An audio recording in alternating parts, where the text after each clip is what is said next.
Manager Ran Carthon, good Say night. that. So Now, like, no, but it seems. I mean, how many questions do you think I'm going to ask you that you have already answered 17 different times? all of them.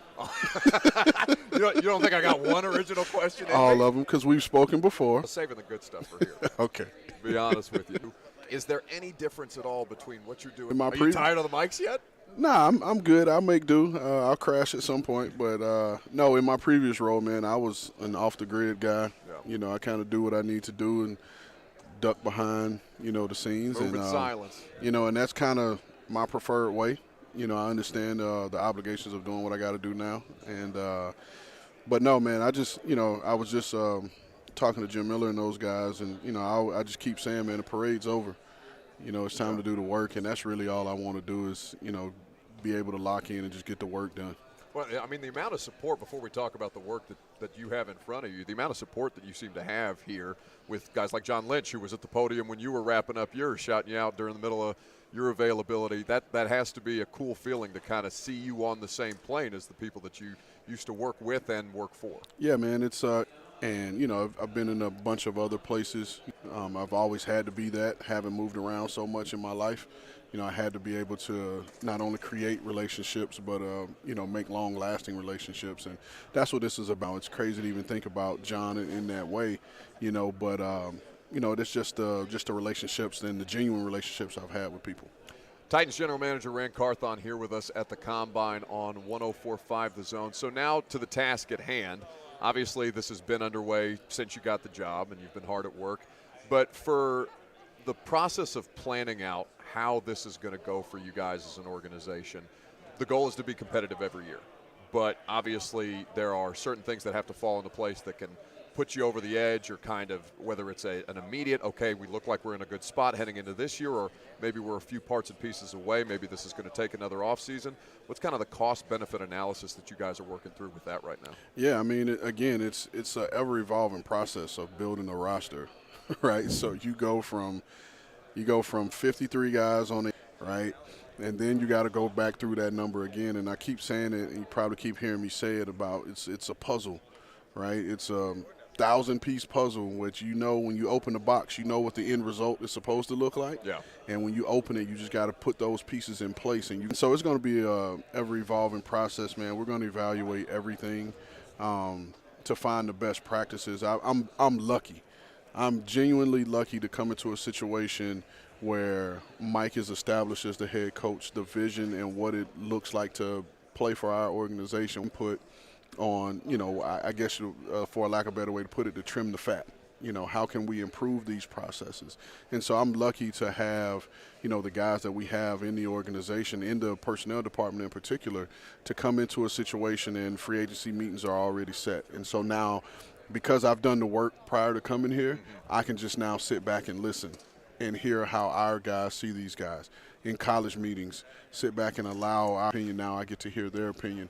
And now we're going to bring that all together, get to hear the coaches' opinions. We sat through free agency meeting, heard how our coaches, and now our coaches are really deep into the college process, and so all come together and we're going to build this picture. So you mentioned the idea of trimming the fat, for lack of a better term. What was something that you came in and kind of, now that you've been on the job for a month, and identified, okay, this is something that we need to tighten up, for lack of a better term? Tighten I up, didn't even baby. mean to. Yeah, you did. That was the first pun. time. It's that been was the pun. 7 years since I've been doing this job. I haven't made Nope. the tighten up mistake once until just now. Got me shook. There it is.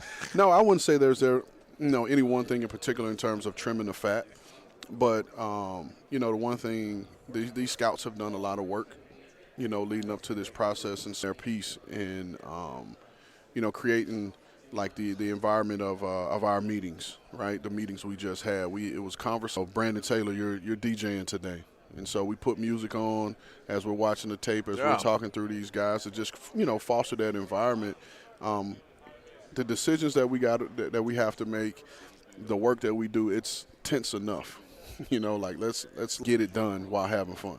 That's such. I mean, I don't imagine it's a unique approach necessarily, because everybody's got their own vibe. But I associate football people with being insane, basically, because of the going on, and that just that almost seems counterintuitive, based on the amount of people that at least I've been around throughout the course of my career, and it seems like that's been a successful avenue for you. So my experiences, I've seen it done in different kinds of ways. And again, everybody knows me, knows I like to have fun, and we're going to have fun. I work hard. I work very hard, but in the same time, I can have fun while I'm working hard, and so that's what we want. I mean, now you look at practice. You look at practice. They're playing music at practices now. Yeah. Right. That doesn't take away from the work. Unless you're Mike Tomlin. Mike T doesn't mess with the music. Well, again, and he's been successful doing it his way. But you can play music at practice now and still get quality work done and win games. And so why can't we play music in meetings and still get quality work done? Sure. Titans GM Ran Carthon here with us on 104.5 The Zone. So now that you're more front-facing, obviously fans are going to identify more with you. They're going to hang on basically every word that you've got because that's the time of year that we're in. And fans and media like to toss out words like tanking in ways that I don't think football people use, because you laugh, and I want to try and articulate for the audience the difference between how football people approach this and how it's discussed in an off-season, regardless of who the club is. My response to that will be, can tank this year. That's not how Mike's wired. Mike's a winner. Yeah. And so regardless of in the field, the approach, Mike with a thought of us potentially tanking. With that being said, where does Malik Willis kind of factor into all of this? Because you've gotten a lot of questions about Ryan Tannehill. Malik's situation is it's not going to stop, by the way. I mean, you know that. It's just I just want to say, when it comes to Ryan, like Ryan's done a great job. Ryan's won a ton of games. I already saw pass on one of the screens, that I said Ryan's a Titan, he's going to be here forever or whatever, the little caption. I mean, Ran, I'm telling you, I have DMs on Instagram right now. Do you think Ran Carthon's comments on Tannehill is a commitment to him for this year as our quarterback? Like that's how the news cycle works. Well, I would just say from a news cycle perspective, whoever said that he wasn't going to answer this question around Ryan's status, I personally don't think it's fair to him. And that's why I said that in my press conference. Ryan did outside of our building, and so in my mind, I don't feel there's a need to even answer it. And because in all fairness, I didn't ask you your contract status. I want to be mindful and respectful. What Ryan is under contract. And so I don't feel like I honestly don't care to or don't want to constantly answer questions about we're not going to negotiate in public. Yeah.